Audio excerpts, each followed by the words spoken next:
जय हिंद दोस्तों, स्वागत है आप सभी का एक बार फिर से लक्ष्य के YouTube चैनल पर। और हिस्ट्री की क्लास में हमने लास्ट जो टॉपिक देखा था वो महावीर स्वामी और जैन धर्म के संबंध में हमने शुरू किया था। और महावीर स्वामी के जीवन से संबंधित जो कुछ महत्वपूर्ण पक्ष थे जिनसे हमारे प्रश्न अक्सर क्रिएट होते हैं, अक्सर पूछे जाते हैं अलग अलग परीक्षाओं में, वो हमने क्लेरिफाई किया था। आज हम जानेंगे कि जैन धर्म का जो सिद्धांत है, जो उपदेश है, वो क्या है, उस पर हम लोग बात करेंगे। तो जैन धर्म के जो सिद्धांत है, जो उपदेश हैं, उसे महावीर स्वामी ने आगे बढ़ाया, जो पार्श्वनाथ ने दिए थे। हमने इस पर बात की थी। जो पार्श्वनाथ द्वारा दिए गए कुछ जो उपदेश थे, जो पार्श्वनाथ द्वारा दिए गए जो कुछ उपदेश थे, उसको महावीर स्वामी ने क्या किया? महावीर स्वामी ने आगे बढ़ाया। तो महावीर स्वामी ने जो आगे बढ़ाया वो सिद्धांत क्या थे, जो उपदेश थे वो क्या थे, उस पर हम लोग बात करेंगे। तो जैन धर्म के अनुसार क्या है कि आत्मा और परमात्मा की बात इसमें की गई है, यानी कि आत्मा का कंसेप्ट जो है इसमें दिया गया है। जबकि हम क्या देखते हैं कि बौद्ध धर्म में आत्मा को लेकर बात नहीं की गई है। तो हम यहाँ पर बात करते हैं कि इसमें क्या कहा गया है। इसमें कहा गया है कि जो बुरे कर्म हैं, इन्होंने क्या कहा? बुरे कर्म क्या होते हैं? जब आत्मा पर लग जाते हैं ना, आत्मा पर ये क्या हो गए? चिपक गए। तो जब बुरे कर्म आत्मा पर चिपक जाता है तो क्या होता है कि जो आत्मा है वो जन्म और पुनर्जन्म के चक्रव्यूह में फंस जाता है। तो ऐसा जो कहा गया, किसने कहा? इसमें बौद्ध धर्म के जो सिद्धांत है, जो उपदेश है, जो ज्ञान है, उसमें क्या कहा? उसमें ये कहा गया है कि जब बुरे कर्म मतलब मान लीजिए ये झूठ है, झूठ बोलना, चोरी करना, है ना, ऐसे जो बुरे कर्म हैं वो आत्मा से चिपक जाते हैं तो आत्मा क्या हो जाती है? अशुद्ध हो जाती है और जन्म और पुनर्जन्म के चक्रव्यूह में फंस जाती है। तो इस चीज को किसने कहा गया? जैन धर्म में कहा गया। अब इसके बाद जो जन्म और पुनर्जन्म से बाहर जो निकला जाए तो कैसे निकला जाए, इस चीज को बोला गया। यानी कि जब हम जन्म और पुनर्जन्म, यानी कि जब आत्मा बुरे विचारों से मुक्त हो जाती है तो उसे किस चीज की प्राप्ति हो जाती है? उसे प्राप्ति हो जाती है कैवल्य की। तो अब एक बात यहाँ ध्यान रखिएगा, देखिए कैवल्य बोला गया है यहाँ पर। कैवल्य को ही जो है किसमें? बौद्ध धर्म में निर्वाण बोला गया है। ब्राह्मण धर्म में या ब्राह्मण ग्रंथों में क्या कहा गया है? मोक्ष कहा गया है। तो यहाँ पर ये अलग अलग धर्मों में इसको अलग अलग बोला गया। तो यहाँ पर अगर आत्मा जन्म और पुनर्जन्म के चक्रव्यूह से बाहर निकल जाएगी तो उसे कैवल्य प्राप्त हो जाएगा, ऐसा जैन धर्म में कहा गया। तो अब कैवल्य प्राप्त करने का मार्ग क्या होगा, इस पर बात कर लेते हैं। क्या सिद्धांत है? देखिए यहाँ जो सिद्धांत है, जैसे कि मैंने लास्ट जो बात किया था बौद्ध धर्म के बारे में बात की थी, तब मैंने बात किया था कि क्या क्या उपदेश है, क्या सिद्धांत है। तो उसी तरीके से इसका सिद्धांत महत्वपूर्ण है कि अगर हमें कैवल्य प्राप्त करना है तो क्या करना होगा। तो इसके लिए एक मार्ग बताया गया। क्या मार्ग होगा? मार्ग कुछ इस तरह से होंगे। एक त्रिरत्न बताया, तो त्रिरत्न का सिद्धांत, ठीक है, कि जैन धर्म में त्रिरत्न कौन से हैं। इसी तरीके से बौद्ध धर्म में त्रिरत्न कौन से हैं, उसका उत्तर आप लोग कमेंट बॉक्स में दीजिएगा, वो मैं आप लोगों को बता चुका हूँ क्वेश्चन आंसर सीरीज में। और दूसरा जो है इसमें वो है पंचव्रत, यानी कि आपको त्रिरत्न और पंचव्रत का पालन करना होगा जिससे आपको कैवल्य की प्राप्ति होगी, ऐसा इसमें बोला गया। तो त्रिरत्न कौन कौन सी बातें थी? त्रिरत्न में क्या क्या चीजें आती थी? त्रिरत्न जो बात सीधा सा कंसेप्ट क्लियर हो जाता है कि त्रिरत्न में मतलब तीन कंसेप्ट या तीन बातें आता है: विश्वास, ज्ञान और कर्म। यानी कि सम्यक विश्वास, सम्यक ज्ञान और सम्यक कर्म। तो सम्यक का अर्थ मैंने आप लोगों को पहले बताया था, क्या है सम्यक का अर्थ? सही सही। आपको सही सही विश्वास होना चाहिए। किसमें विश्वास होना चाहिए? कि जो 24 तीर्थंकर हैं, 24 जो तीर्थंकर हैं जैन धर्म में, उन पर विश्वास होना चाहिए। और सम्यक ज्ञान, यानी कि सही सही ज्ञान होना चाहिए। जो शिक्षाएं 24 तीर्थंकरों ने दी है उनके ज्ञान, उसका ज्ञान जो है आपको सही सही होना चाहिए। और उस ज्ञान के आधार पर आप क्या करें? सही सही कर्म करें, तो आपको जो है कैवल्य की ओर एक मार्ग आप चलना शुरू कर देंगे। पंचव्रत में क्या बोला गया है? पंचव्रत में सबसे महत्वपूर्ण बात इसमें है अहिंसा। एक व्रत आपका रखना है अहिंसा का, कि आपको जो है कोई भी हिंसा नहीं करनी है। इस पर जो है जैन धर्म में अतिशय जोर दिया गया है, अतिशय जोर दिया गया है। मतलब कि कि बहुत अधिक जोर दिया गया है अहिंसा पर, यानी कि अहिंसा बिल्कुल भी नहीं होनी चाहिए।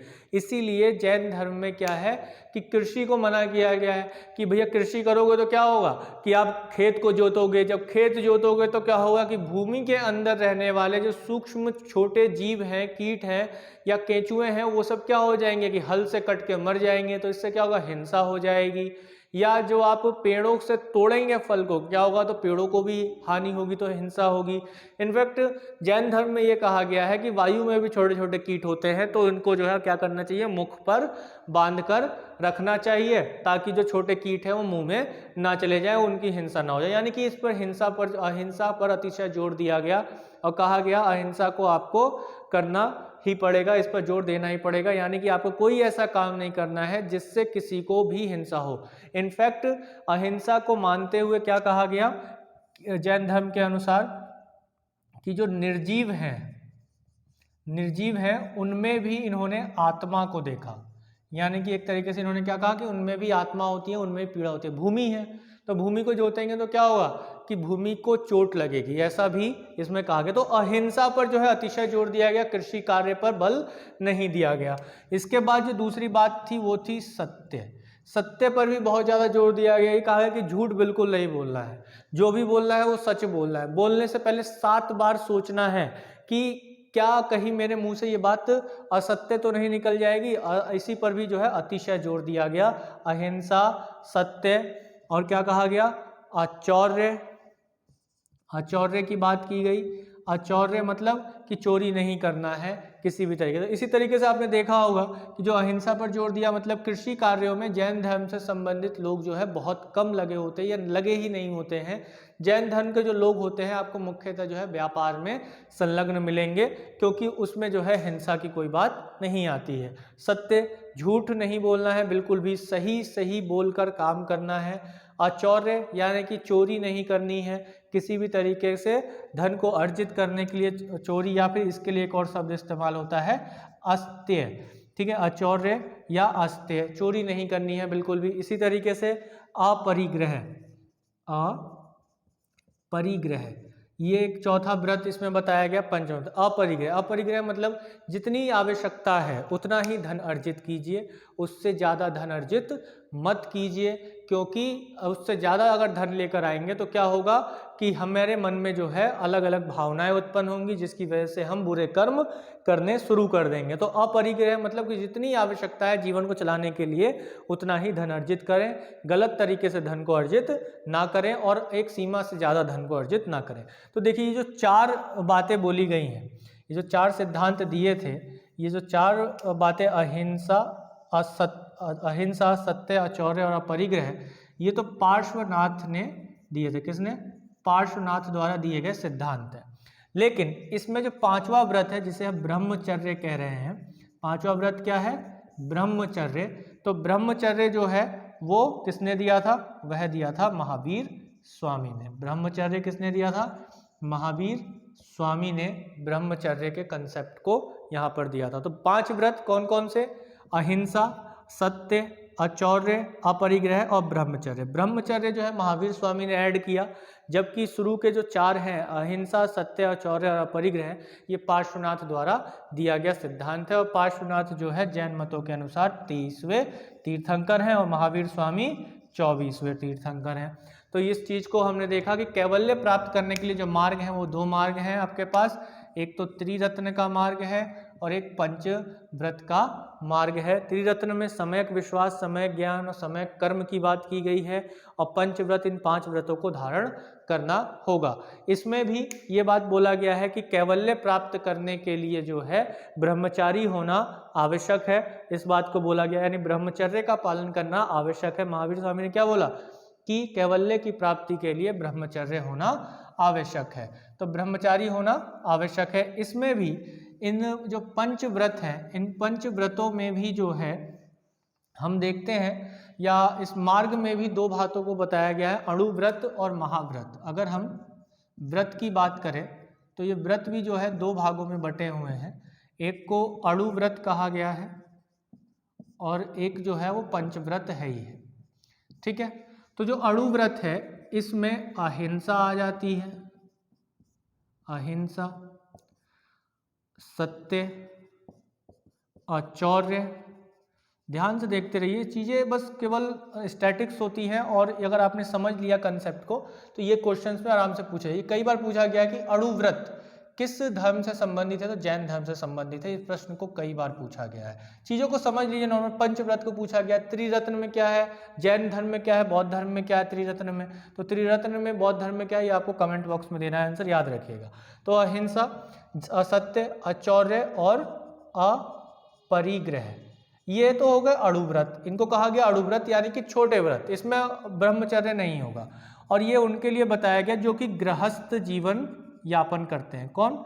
जो गृहस्थ जीवन यापन करते हैं, यानी कि जो परिवार में रहते हैं, जिनकी फैमिली है, पत्नी है, बच्चे हैं, है ना, उनको क्या कहा गया, वो गृहस्थ जीवन के लिए 4 जो है व्रत बताया गया, जिसे अणुव्रत कहा गया।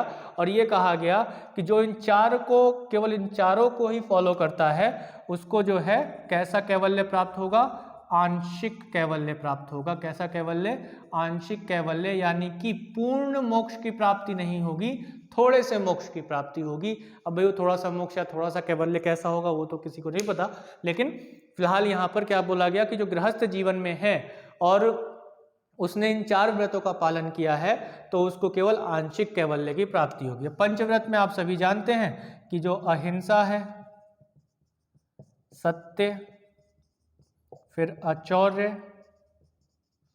फिर अपरिग्रह, ये तो है ही है, ठीक है। अब 5वां जुड़ जाता है इसमें, ब्रह्मचर्य।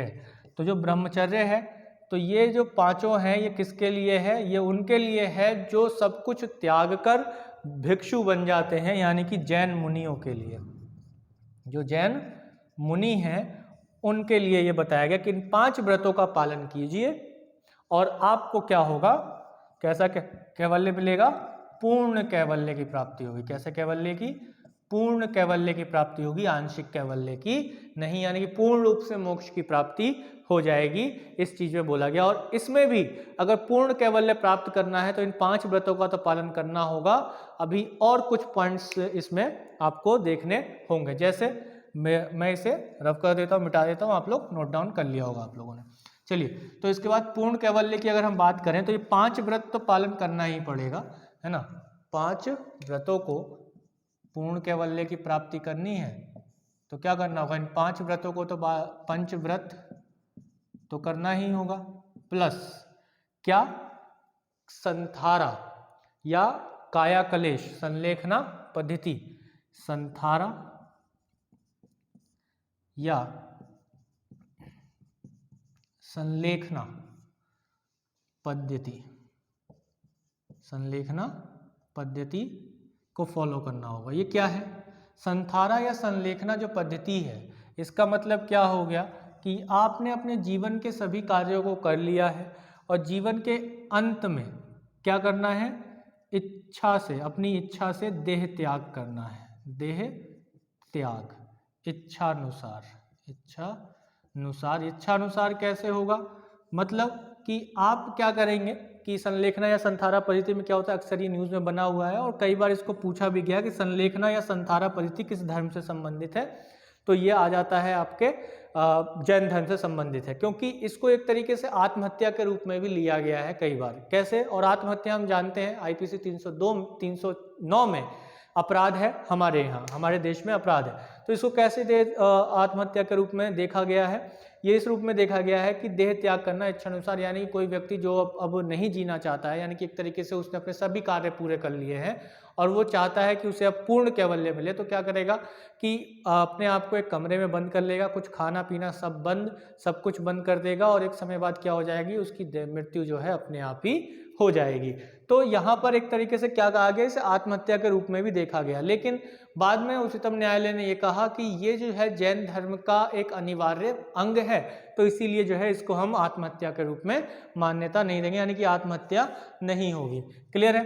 तो हम यहाँ पर देखते हैं कि पूर्ण कैवल्य को प्राप्त करना है तो आपको पंचव्रत का पालन करना पड़ेगा, संथारा संलेखना पद्धति का पालन करते हुए आपको देह त्याग करना होगा, तो आपको क्या मिल जाएगा? पूर्ण रूप से जो है आपको कैवल्य की प्राप्ति हो जाएगी। तो अब हमने देखा कि पहले तो क्या बताया गया कि जो बुरे प्रवाह हैं किसकी तरफ, आपकी तरफ, आपकी आत्मा की तरफ, उसे रोकने के लिए हमें त्रिरत्न पर चलना पड़ेगा। जो त्रिरत्न हैं, ठीक है, उन पर जो है चलना पड़ेगा। उस बंधन को, जो आत्मा और बुरे विचारों का बंधन हो गया है, उनको अलग करने के लिए त्रिरत्न का पालन करना पड़ेगा। 24 तीर्थंकरों में विश्वास, उनके ज्ञान को समझना होगा, उन ज्ञान के अनुसार कर्म करने होंगे। फिर उसके बाद हमें पंचव्रत और अणुव्रत में से एक को अपनाना पड़ेगा। तो अगर हम पंचव्रत अपनाते हैं तो पूर्ण कैवल्य मिलेगा, और अणुव्रत अपनाते हैं तो हमें आंशिक कैवल्य मिलेगा।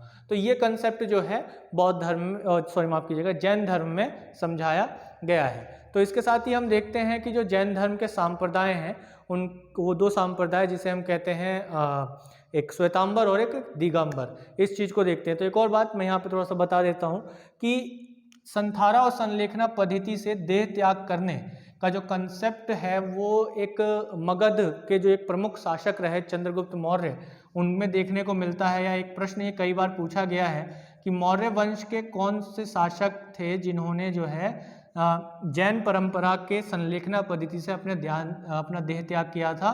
तो वो थे चंद्रगुप्त मौर्य। और चंद्रगुप्त मौर्य ने अपना जो देह त्याग किया था वो कहाँ किया था? श्रवणबेलगोला। श्रवणबेलगोला में। श्रवणबेलगोला कहाँ है? श्रवणबेलगोला है कर्नाटक राज्य में। तो कर्नाटक राज्य में है श्रवणबेलगोला। और श्रवणबेलगोला में महावीर स्वामी की एक बहुत ऊंची प्रतिमा है जहाँ पे हर 12 वर्ष पर महामस्तकाभिषेक भी किया जाता है। तो चंद्रगुप्त मौर्य मौर्य वंश के ऐसे शासक थे और प्रथम शासक थे, इन्होंने ही मौर्य वंश की स्थापना की थी। तो ये जैन मुनि हो गए थे अपने जीवन के अंतिम समय में, और फिर श्रवणबेलगोला चले गए कर्नाटक, और वहाँ पर जो है इन्होंने संलेखना और संथारा पद्धति से अपने जीवन को त्यागा, अपने देह को त्यागा था। तो इस तरीके से भी इससे रिलेटेड करके प्रश्न बन जाते हैं। तो यहाँ तक मैं समझता हूँ कि आप लोगों को जो एक कंसेप्ट है जैन धर्म का, जो एक उपदेश है, वो आप लोगों को आसानी से समझ में आ गया होगा। इसके बाद का जो कंसेप्ट है वो ये है कि जो जैन धर्म के संप्रदाय हैं श्वेतांबर और दिगंबर, इनका एक निर्माण कैसे हुआ। देखिए ये बौद्ध धर्म से बिल्कुल अलग है। बौद्ध धर्म में क्या था कि कुछ सैद्धांतिक मतभेद थे, लेकिन यहाँ पर जो है सैद्धांतिक मतभेद नहीं है, बस कुछ ऐसे ही मतभेद हैं कि एक तरीके से किस तरीके से हमको रहना है। कोई कह रहा है कि हमको इस तरीके से रहना है, कोई कह रहा है कि हमें नंग रहना है, कोई कह रहा है कि हमें कपड़े पहन के रहना है। यहाँ पे सैद्धांतिक मतभेद नहीं थे। सैद्धांतिक मतभेद कहाँ थे? बौद्ध धर्म में थे, जहाँ हीनयानियों का मानना था कि हमें बौद्ध धर्म के सिद्धांत, महात्मा बुद्ध के सिद्धांतों पर चलना है, और महायानियों का मानना था कि हमें इन सिद्धांतों में थोड़े परिवर्तन करने हैं। जबकि यहाँ श्वेतांबर और दिगंबरों में ऐसा कोई मतभेद नहीं था। वो जो सिद्धांत दिए थे वो सारे सिद्धांत तो वैसे ही रहने वाले थे, लेकिन वो अपना रहन सहन जो है थोड़ा सा चेंज करना चाह रहे थे। तो हम जो है अगली क्लास में इसी बात पर डिस्कस करेंगे कि श्वेतांबर और दिगंबर कैसे बने, इनके बीच क्या एक बेसिक अंतर है, और इसके बाद जैन साहित्य से संबंधित कुछ महत्वपूर्ण साहित्यों पर बात करेंगे। फिर उससे अगली वीडियो में या अगली क्लास में हम जो है कुछ क्वेश्चन आंसर इससे रिलेटेड करेंगे। तो वीडियो के अंत तक बने रहने के लिए बहुत बहुत धन्यवाद। दोस्तों में शेयर कीजिए, और जिन्होंने अभी तक सब्सक्राइब नहीं किया सब्सक्राइब कर लें, बेल आइकन को प्रेस जरूर कर लें। धन्यवाद। जय हिंद।